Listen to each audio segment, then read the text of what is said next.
Okay.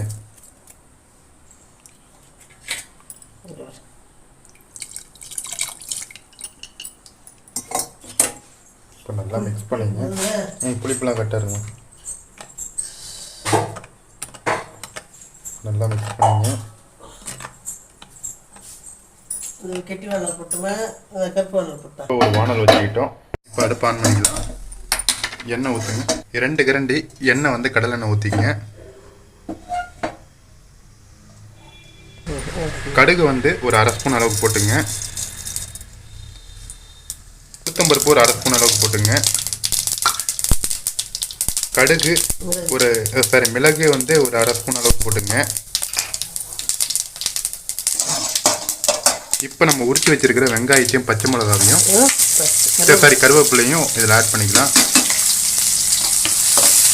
Tongue slip ஆயிடுச்சு.